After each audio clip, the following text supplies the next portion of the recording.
ఈరోజు దేవుని వాక్యము యెహోషువ 1:8. ఈ ధర్మశాస్త్ర గ్రంథాన్ని ఎల్లప్పుడూ మీ పెదవులపై ఉంచుకోండి, దానిలో వ్రాయబడిన ప్రతి దానిని అనుసరించడానికి మీరు జాగ్రత్తగా ఉండేలా రాత్రింబవళ్ళు దాని గురించి ధ్యానించండి. అప్పుడు మీరు సంపన్నులు మరియు విజయవంతులు అవుతారు. నేటి మాట: ప్రతికూల ఆలోచనలు మీ భవిష్యత్తును పరిమితం చేస్తున్నాయా? మీ మనస్సులో పదే పదే ఏమి జరుగుతుందో జాబితా చేసుకోండి.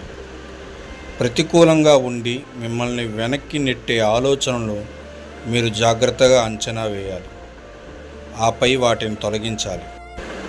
దేవుడు వాగ్దానం చేసినది చేస్తాడు, కానీ ఆయన తన వాక్యంలో చెప్పిన దానిని మీరు ఏకీభవించాలి. మీరు తదుపరి స్థాయికి వెళ్ళే ముందు శత్రువు మిమ్మల్ని వెనక్కి నెట్టడానికి ప్రతికూల ఆలోచనలు పంపుతాడు. మీరు దానిని చేయలేరు, మీరు బాగుపడరు, మీరు ఆ వ్యసనాన్ని ఎప్పటికీ ఓడించలేరు, మీరు ఎప్పటికీ పదోన్నతి పొందలేరు. ఈ నిర్వచించే క్షణాలు ఉంటాయి. ప్రతికూల ఆలోచనలతో మీరు ఏమి చేస్తారో అనేది మీరు మీ గొప్పతనంలోకి అడుగు పెడుతున్నారా లేదా భయంతో వెనక్కి తగ్గుతారా అని నిర్ణయిస్తుంది. ఆ పరీక్షలో ఉత్తీర్ణత సాధించండి. ప్రతికూల ఆలోచనలను తిరస్కరించడం ప్రారంభించండి. అనుమతించవద్దు.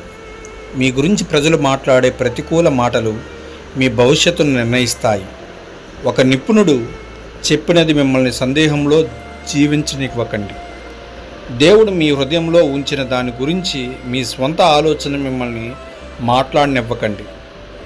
ఆయన వాక్యాన్ని నమ్మండి మరియు దేవుడు మీ జీవితంలో ఎలా చూపిస్తాడో చూడండి. ఆమేన్.